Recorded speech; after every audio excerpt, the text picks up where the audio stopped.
নমস্কার বন্ধুরা, আজকের আবহাওয়ার খবর। আজ 40 থেকে 50 কিমি বেগে ঝড় দক্ষিণবঙ্গে, আরও কমবে তাপমাত্রা। এক নজরে দেখে নিন দক্ষিণবঙ্গের আবহাওয়া কেমন থাকবে, কী জানাচ্ছে আলিপুর আবহাওয়া দপ্তর। তো বিস্তারিত জানতে বন্ধুরা ভিডিওটি সম্পূর্ণ দেখবেন এবং ভালো লাগলে একটা লাইক এবং সাবস্ক্রাইব করে পাশে থাকা বেল আইকনটি প্রেস করবেন এমনই লেটেস্ট ভিডিও সবার আগে পাওয়ার জন্য। তো নববর্ষের আগেই ভেলকি দেখাচ্ছে আবহাওয়া, কখনো গরম তো কখনো আবার তুমুল বৃষ্টি। গতকাল বাঁকুড়া, বীরভূম, পূর্ব বর্ধমান, ঝাড়গ্রাম, পুরুলিয়া, পশ্চিম বর্ধমান, পূর্ব মেদিনীপুর, পশ্চিম মেদিনীপুর, কলকাতা, উত্তর 24 পরগনা, দক্ষিণ 24 পরগনা সহ দক্ষিণবঙ্গের বিভিন্ন জায়গায় বজ্রবিদ্যুৎ হয়। কোথাও ওঠে ঝড় তো কোথায় আবার শুষ্ক ও বৃষ্টি। বজ্রপাতের জেরে চলে যায় একজনের প্রাণ। আবহাওয়া দপ্তর জানাচ্ছে আজও বাংলার একাধিক জেলায় দুর্যোগ চলবে। হাওয়া অফিস জানিয়েছে সোমবার দক্ষিণবঙ্গের বেশ কিছু জায়গায় বৃষ্টি হতে পারে।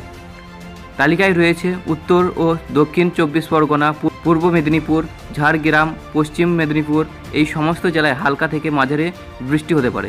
এছাড়াও কলকাতা সহ দক্ষিণবঙ্গের বাকি জেলায় হালকা বৃষ্টির সম্ভাবনা রয়েছে। আবহাওয়া দপ্তর সূত্রের খবর অনুসারে আজ দক্ষিণবঙ্গের সব জেলায় কোথাও না কোথাও ঝোড়ো হাওয়া বইতে পারে। গতিবেগ হতে পারে ঘন্টায় 30 থেকে 40 কিমি। মৌসুম ভবন জানিয়েছে বর্তমান উত্তর বাংলাদেশ এবং সংলগ্ন এলাকায় একটি ঘূর্ণাবর্তন রয়েছে। এর জেরে বঙ্গোপসাগর থেকে প্রচুর পরিমাণে জলীয় বাষ্প ঢুকছে বায়ুমণ্ডলে। এর প্রভাবে একাধিক রাজ্যে ঝড় বৃষ্টি হচ্ছে।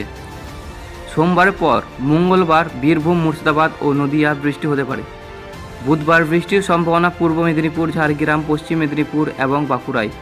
বাকি কোথাও হালকা বৃষ্টি হতে পারে।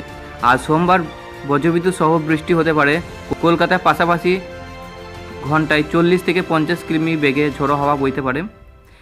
গতকালে ঝড় বৃষ্টির কারণে গোটা দক্ষিণবঙ্গের বেশ কিছু জায়গায় তাপমাত্রা কমেছে। আজ থেকে দক্ষিণবঙ্গের জেলাগুলিতে 3 থেকে 4 ডিগ্রি মতো তাপমাত্রা কমতে পারে। আজ উত্তরবঙ্গের সমস্ত জেলাতে শুষ্ক আবহাওয়া। আজ উত্তরবঙ্গের সমস্ত জেলায় হালকা বৃষ্টি হতে পারে, বইতে পারে 30 থেকে 40 কিমি বেগে দমকা হাওয়া। মঙ্গলবার পর্যন্ত পরিস্থিতি একই থাকবে।